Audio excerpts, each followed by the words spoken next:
안녕하세요. 당뇨인들의 당뇨 졸업을 돕는 당뇨스쿨의 한의사 이혜민입니다. 원장님, 저는 당화혈색소도 괜찮고 혈당도 안정적인데 왜 합병증이 생기죠? 이 질문이 중요한 이유는 많은 분들이 당뇨를 숫자 관리로만 이해하고 있기 때문입니다. 혈당이 평균적으로 괜찮으면 안전하다고 생각하지만 실제로는 혈관, 신경 손상은 평균 혈당만으로는 설명되지 않는 영역이 분명히 존재합니다. 오늘은 바로 그 숫자로 설명되지 않는 당뇨의 위험을 최대한 쉽게 그런데 깊이 있게 정리해드리겠습니다.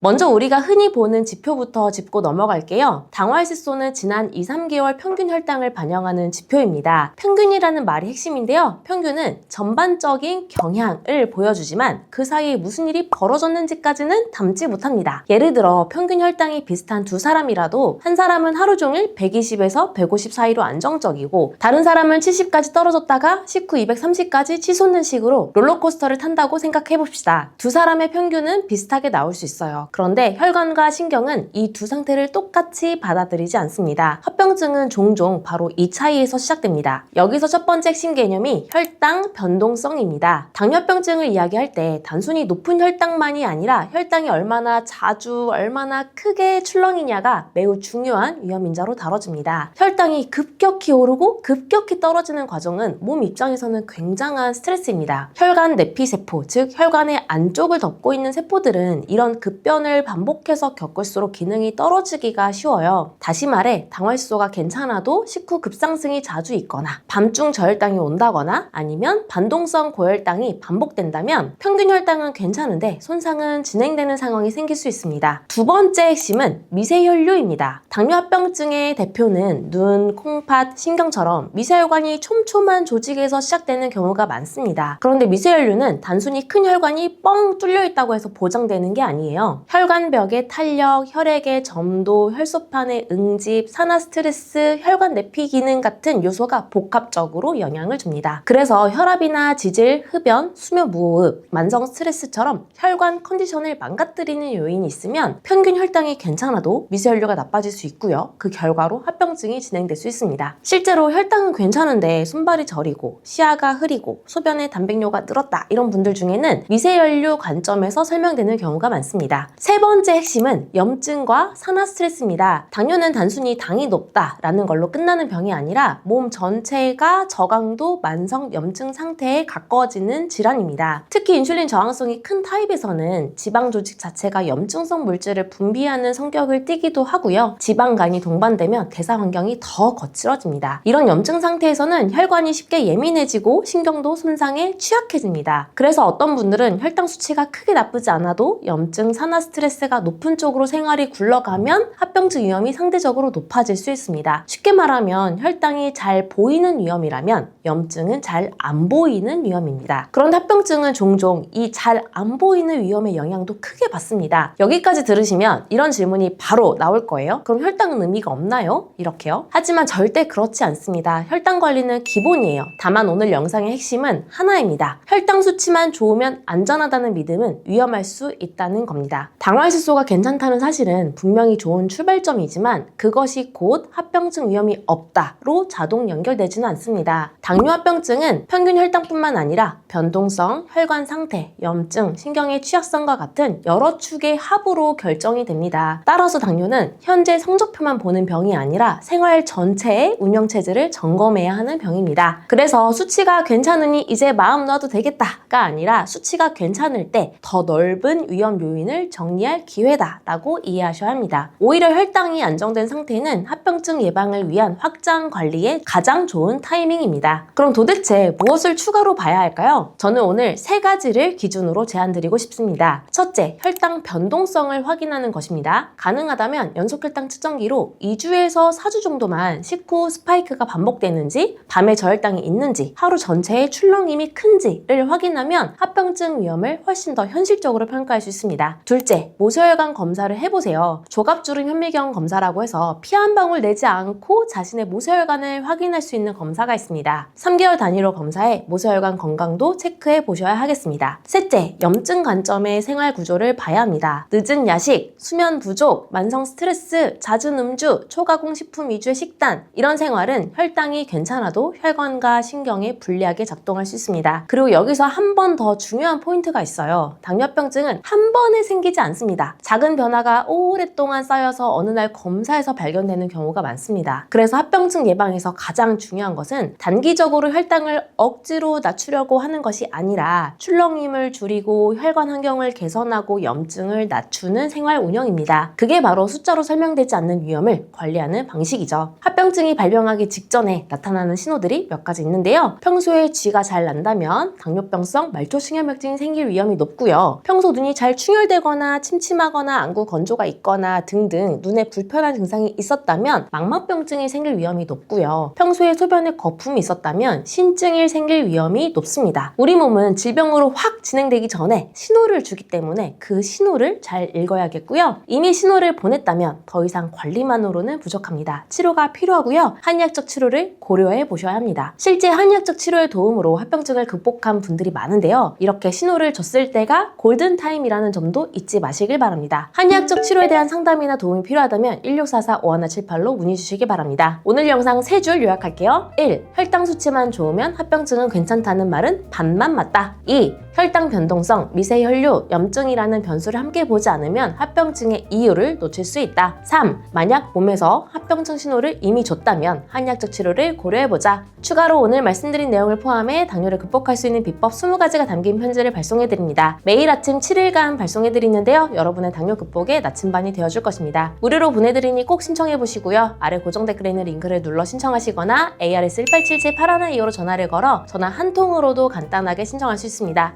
마지막으로 당뇨스쿨에 매주 3개씩 업로드되는 당뇨스쿨 영상 꼼꼼히 챙겨보기 힘드셨죠? 영상들 요약해서 카톡으로 보내드릴게요. 카카오톡에 당뇨스쿨이라고 검색해서 친구 추가하세요. 주 3회 업로드되는 영상과 월별 최신 뉴스, 당뇨인을 위한 제품 및 할인 정보 등을 매주 카톡으로 받아보실 수 있습니다. 아래 고정 댓글 확인하시고 지금 바로 카톡 친구 추가하세요. 감사합니다.